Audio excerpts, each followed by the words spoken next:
Ladies and gentlemen, welcome back to All Beer Inside, episode 2 of the Return to the Breweries. Joining us today is Nick from Waller St Brewing in Ottawa. Thank you for having me. Thanks for inviting us over to interview you today. I really appreciate it. So you brought us some delicious beers to try. What's the first one I'm going to be trying? So the first one is probably the one that you hear about the most when people talk about Waller St outside. So it's Tiger Milk. It's essentially a white stout made with roasted coconut and coconut nibs. So if you're allergic to coconut, stay away from that one. It's on nitro, so it gives it a little bit of creaminess, trying to get a few of those properties of a classic stout out, while catering to people that aren't super into dark beers. Mm-hmm. It's usually a bit better when it's warmed up a little bit. You get those nice coconut and chocolate notes that come through. Yeah. But it's a nice beer for people that aren't willing to jump in too fast into beers. Yeah.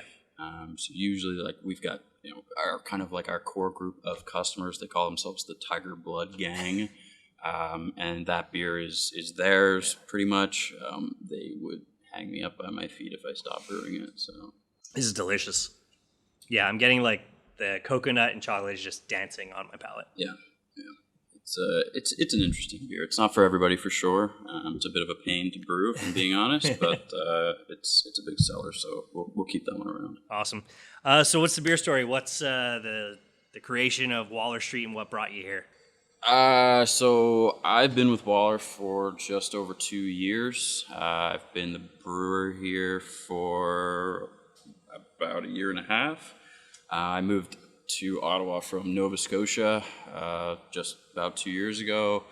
I wanted to get my foot in the door into the industry after homebrewing for a while, and I kind of lucked out that this place was looking for some help, more so on the maintenance side of things. So they hired me to maintain some of this equipment. That didn't go so well, to be honest, but they saw some promise in what I was doing at home brewing wise. So the position came up, and I've kind of taken over the reins as far as the brewing system. But my story is pretty simple. It's like everybody's. You got tired of drinking the macro stuff and started diving into the few local breweries that were around me, and wanted to understand a little bit more about what goes into beer in the process. I don't have much of a science background. I'm more of a hands-on guy. So I was reading these big words. I was like, I don't understand this, right? So you kind of have to do it, and you do it once, and then you're brewing your next batch a couple days later, and then your next one, and it just spirals out of there. So I think it's probably a pretty common story at this point. Awesome. Do you know the story of Waller? Why? Yeah. And I know a decent amount about Waller. So this building was actually a livery stable. This building actually dates before Confederation, so it's actually 2 years older than Canada. And my brew house is actually where the horses for the old jail around the corner were kept originally. So this building is filled with a lot of history. Depending on who you talk to, you'll hear some ghost stories and things like that.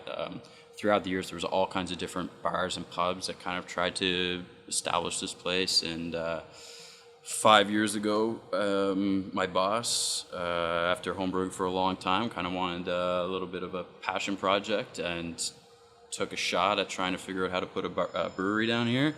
And a lot of long nights and headaches later, he kind of pulled it together. If you kind of look around, if you guys have been in nice big shiny breweries enough to see that most of my equipment is handmade.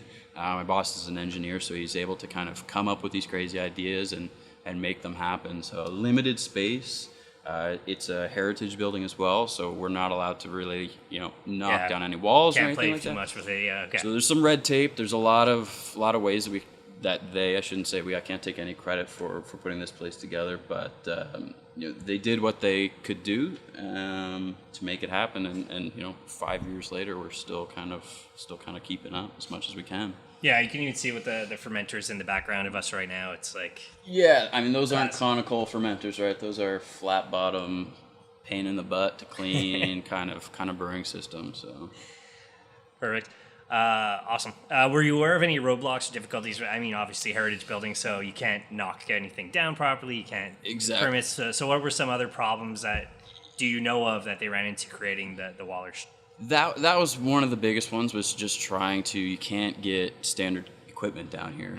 You came down that flight of stairs, right? So, any tanks, anything like that has to come down through there. There's no loading bay or anything like that. So even a kettle, a proper sized kettle, we couldn't do that. So if you kind of look over there, you can see where my brew kettles are. My brew kettle is actually 4 kettles that work on a series of pumps that circulate the wort through. So it was more, roadblocks were more so my boss putting his engineering brain to work and trying to figure out ways around things.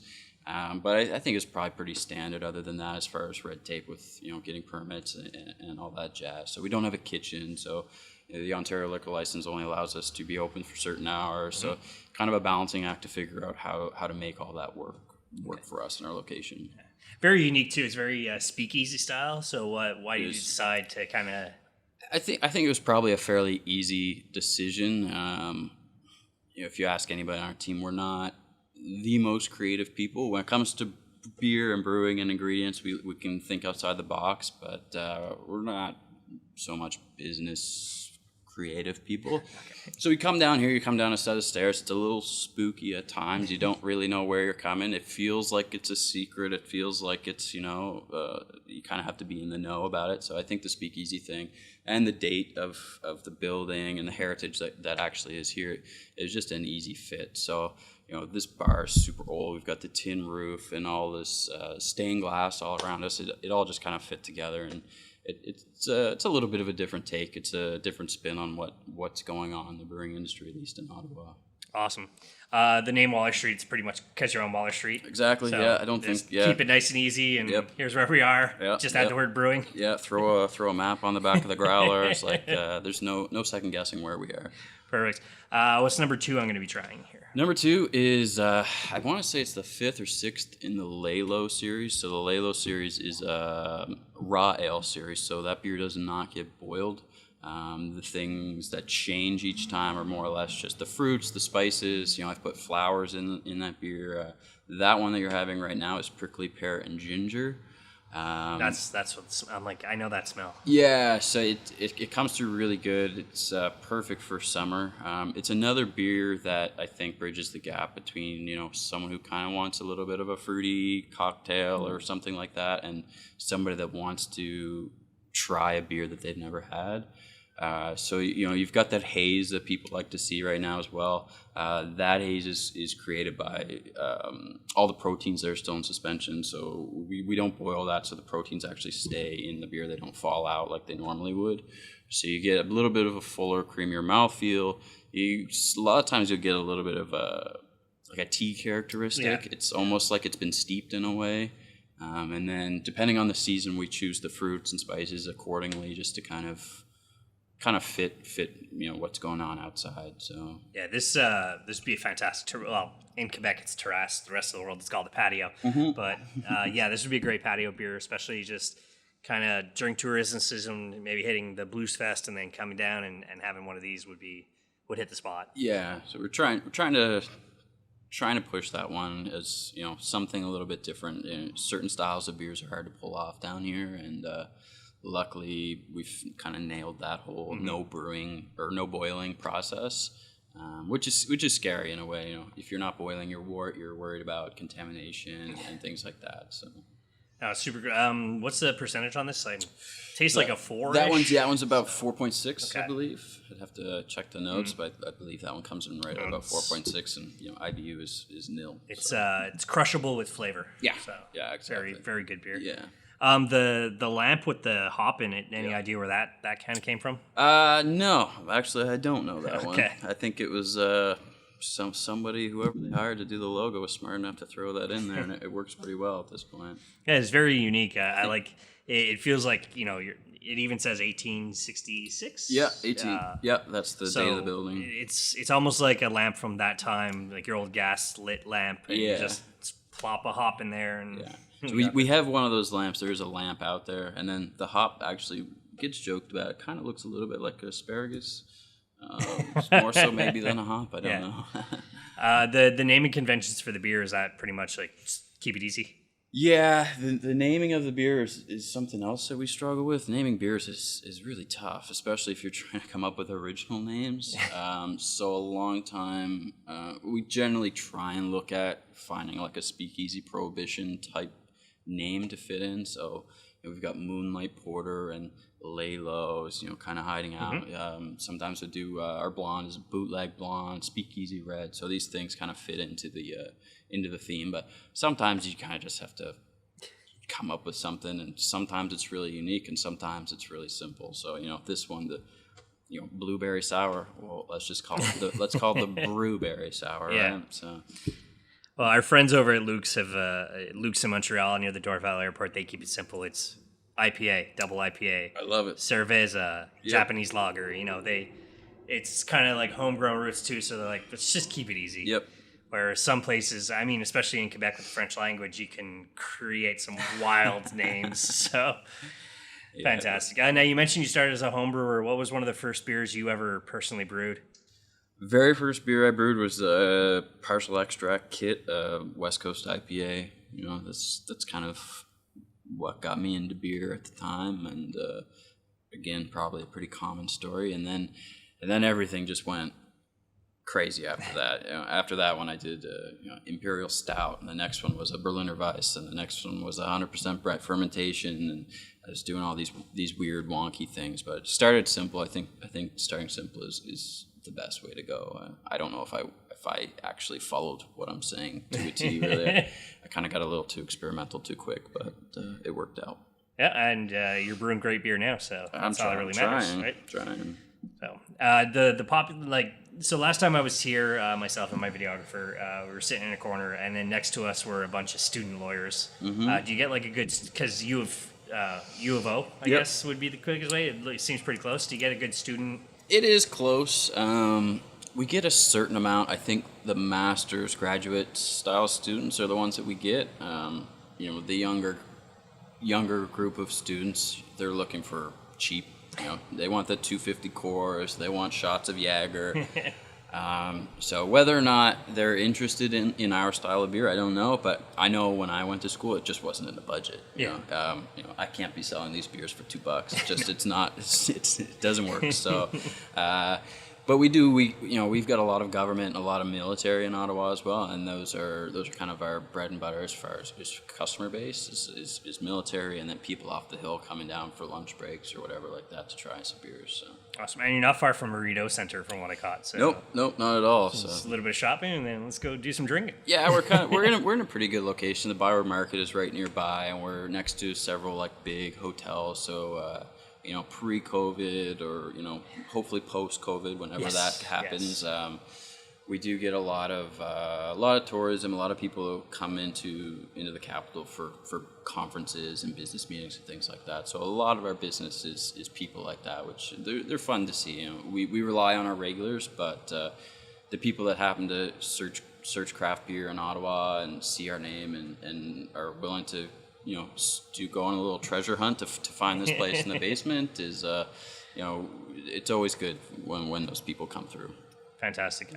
What's beer number 3 I'm going to be trying? Beer number 3 is our Moonlight Porter. So it's one of the original lineups here. We keep that on all the time. So it's an American-style robust porter. So it has a pretty decent hop presence as well as bitterness.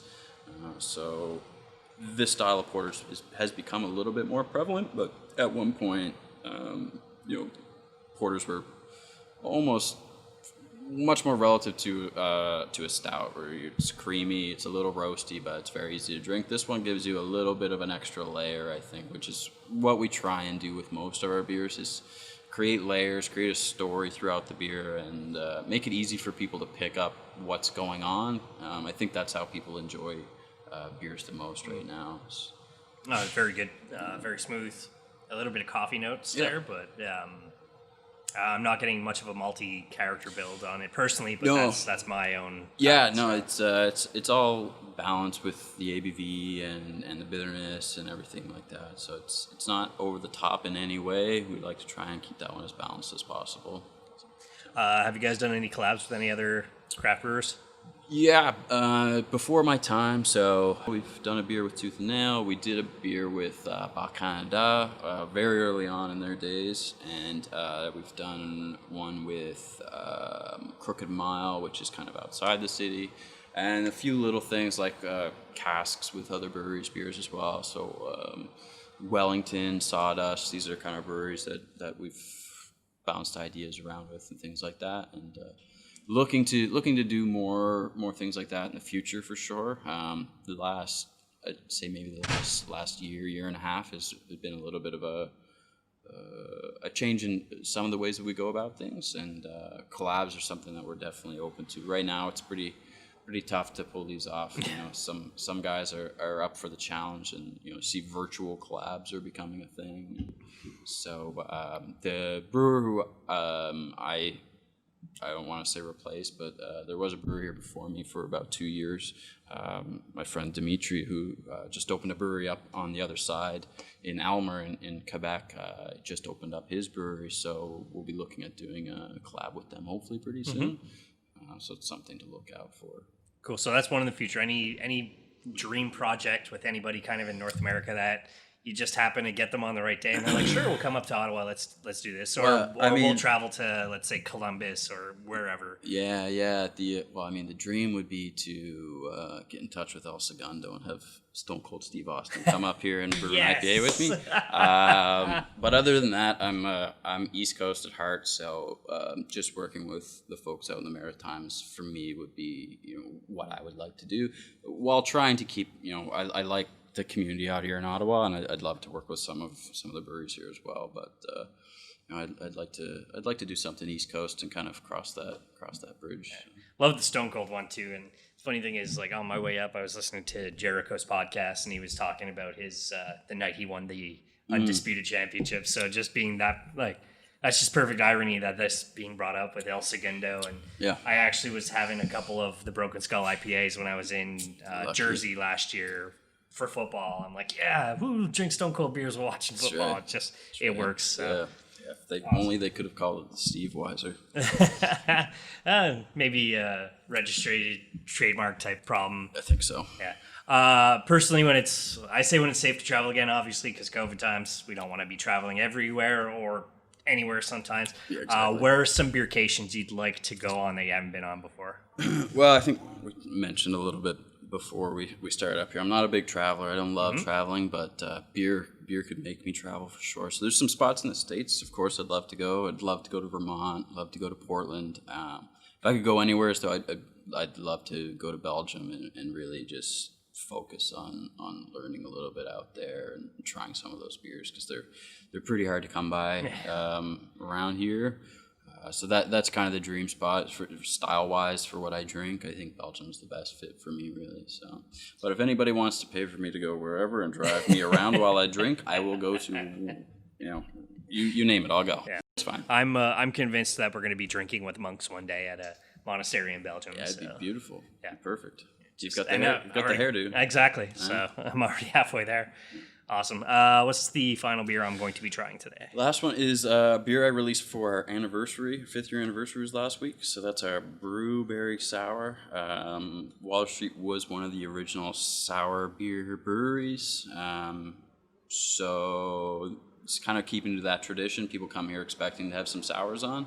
And trend right now is fruity beers, so put a whole bunch of blueberries in there to get that nice color and just kind of balance out some of the tartness that's in there. So the tartness is very well balanced on my palate with this. It's very nice. There's a lot of oats in there as well, so you get that creamy body that is really trending right now as well. So it's a perfect patio summer type beer, I think. So. It seems that you guys brew for season right now, which is really good because you kind of. We do. At any given time, we've got. We generally have at least 12 beers on, which is for our space is pretty tough to pull off. Very impressive. So we do try and keep an eye on the season, but there's always a couple extra taps. So if I want to put an Imperial Stout on right now in the middle of summer, why not? I've got the tap space for it, and there's a few people out there that are looking for those types of beers. So. Whether it's a barrel aged quad or something that doesn't quite fit, sometimes if you're willing to try it and sit out on the patio in the sun, you might say, well, this 10% Imperial Stout with chili peppers, it actually works right now. So now I see you guys are mostly growlers and a couple of bottles. Is there kind of a more expansive bottling or canning process in the future for you guys, do you feel? So we've actually gotten away from growlers. Right now, we do have a lager that also got released for our anniversary party, and we packaged that in the growlers. So when Waller Street first started, it was purely growlers, just 750 milliliter mini growlers. And as a little bit of a throwback for the 5-year anniversary, we brought those back for that beer specifically. So right now, there's no deposit on those growlers. Come in, buy the beer, take the growler home, and you've got a little bit of Waller memorabilia if you want it. Do whatever you want with it. But we've been trying to kind of move those out the door. So right now, typically, we've got these 500 milliliter bottles, and then for any barrel-aged special releases, we put them in the 750 milliliter champagne bottles that are waxed. So right now, we've got what we call Reserve Number 2, which is a program that I started a while ago where I'm aging beers and adding some different things. So that one is a blend of a Christmas beer that we usually do, which is called the Imperial Scotch River Sour, which is a barrel-aged sour beer that's brewed with birch syrup and spruce tips. And the Reserve Number 2, I also added a whole bunch of juniper berries for it to condition on. And then we also have our Funk and Oak in the 750s right now, which is a funky Belgian-style quad beer is the inspiration, but that beer was brewed with 6 different yeast strains, 3 of which were isolates from this building, actually. Oh, cool. So we do have several yeast strains and some pediococcus strains that we use for different beers, just special releases mainly. But it's kind of nice to kind of have that in your back pocket where, we can say, it's fermented from, the natural bacteria and organisms that are around us right now. So. Yeah, when you think almost like open top fermentation in a sense. So. Yeah, it's as close as Belgian style brewing that we're going to get here at least. Very cool. That's pretty awesome. I hadn't heard about that, like kind of cultivating in your own building. Yeah. I know I heard that somewhere else. There's, I think it's like a farm in Virginia where they have yeast catchers. And so they're cultivating everything from the area, and they got like hurricane yeast that they're calling it. Okay. And, like they cultivated it from a hurricane. They put these things up to catch the yeast from the hurricane. Right on, yeah. I mean, it's definitely something I'd like to try because craft beer to me is like Pokemon. You got to drink them all. So it's very much that thing. Now I see you guys are verified venue on Untapped. Is that right? We are. Do you feel that helps the business? Yeah, it definitely does. It's not uncommon to come here, sit on the patio and see people with flights, and everybody's got their phone on checking their beers and things like that. So it's interesting, to be honest. I'm not an Untapped user, but it definitely does bring people in. You get all those notifications for new beers and things like that. So it works to our benefit for sure. Awesome. Yeah, I do feel a lot of places are taking advantage of Untapped. It's something that the beer geeks, you're talking about beer geeks already, and then technology with the geeks, you're kind of just combining that into Untapped. And I personally would love to go down to the Carolinas for their festival, but when it's safe to do that again. So yeah, exactly. Awesome. So you have some people come down here, they try your beers. Any breweries around the area, any friends you suggest they go try their beers? Yeah, absolutely. Top of my list always is Tooth and Nail. They're kind of in Little Italy area, so they're not too far from us. In my opinion, they're pound for pound best brewery in Ottawa. And then you've got Dominion City over in the East End.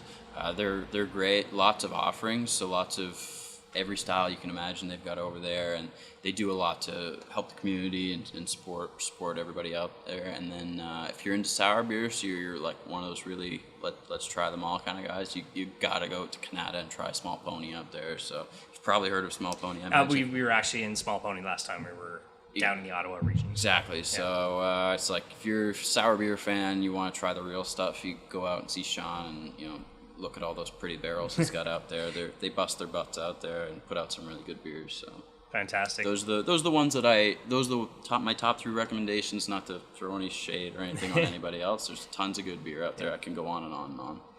I mean, beer is a community, right? It's trying to bring everybody together. I recently spoke with Edward, also known as T-Dot Drinks, and he says beer's kind of your party host, where beer wants to kind of get everybody together. So when you think about beer, it's like, oh, you have rye ales, you have Scotch ales, you have, so beer kind of tries to include, I've had bourbon stouts. So beer likes to include everybody else in the party, which is a great analogy because beer is so diverse, and we're trying to create that kind of if you like beer, if you're not gluten intolerant or anything like that, come and have a good beer. So luckily, all of our beers are actually gluten removed, so you're probably safe even if you are a little gluten intolerant around Waller Street. There you go. So check them out if you're gluten intolerant. Come on down. Awesome. So what do you feel? What's next for the Waller Street brand? Still kind of learning what works right now during this pandemic, of course. We're all learning, trying to figure out what the best approach is to everything, whether it's, online sales and delivery, whether it's the patio situation, trying to find a way to throw some little gatherings like our anniversary party last week, doing things like this with you to kind of build some awareness. But right now, it's as far as production wise, it's trying some new things, find some new ingredients, find some people that would like to work with us as far as supplying some different ingredients and things like that. Thinking outside the box a little bit. There's a lot of breweries out there that are making really, really, really great beers, and I like to think that Waller Street's trying to do some innovation. We do what we can with this small system. The beauty of it is there is some room for some experimentation. So if I want to throw a bunch of Jolly Ranchers in a beer like I did last week, or a whole bunch of flowers that I got from a florist in the market, I can kind of do some wild stuff down here and not get too much in trouble for my boss or anything like that. So just trying some weird stuff, I guess. Fantastic. So, especially the environment too. You talking about like somebody who's kind of looking for a speakeasy, but you guys don't have hard liquor on available. No, yeah. So we've got kind of the bare minimum as far as what AGCO allows as far as liquor licensing. So it's kind of a hard close at 10 o'clock. We can't have gas taps or anything like that. It's something we would definitely like to do, but a lot of it goes to our space. The fact we don't have a kitchen and things like this, so we have to play by the rules. Yeah, okay. Yeah. But still, the kind of the speakeasy environment, you guys are experimenting. So, when you think about it, the whole concept of the speakeasy during Prohibition is like, we got to sneak our drinks. Yeah. So now you're kind of sneaking flavors into all these new beers. Yeah. So if you kind of follow us on Instagram, something I've started just recently. It's not every week, but when I have something that I'm working on, or it might be an early release, I'll put a very small amount on a secret tap in here. So if you've got us on Instagram, you'll see kind of a code word fly up on Friday or Saturday. And I'm kind of taking it to a more simple approach. So you're saying as far as naming beers, so it'll say, ask for the Bruce, ask for the Susan. And, without any kind of style or anything like that, maybe you want to come down here, try your luck, and ask for the Bruce or the Susan or whatever, and you're probably going to get something really weird, but it most likely will be pretty delicious up there. So a little speakeasy kind of feel there. Very awesome. That sounds amazing. And if I lived closer, it'd be easier for me, but, 2-hour drive to drink and then have to drive home while remaining responsible is a whole other thing. Awesome. I've got no other questions for you at this time. You already mentioned Instagram, but where can people find you on the internet? Yeah, so we've got Facebook, Instagram, Twitter. Everything should be at Waller St Brewing Company, or that's not right, Brewing, just Brewing. It's not Brewing Company. So you'll get all updates as far as what's going on, new releases, any kind of little event that we might try and put in the future. That's about it. And let them know where you can find you in person.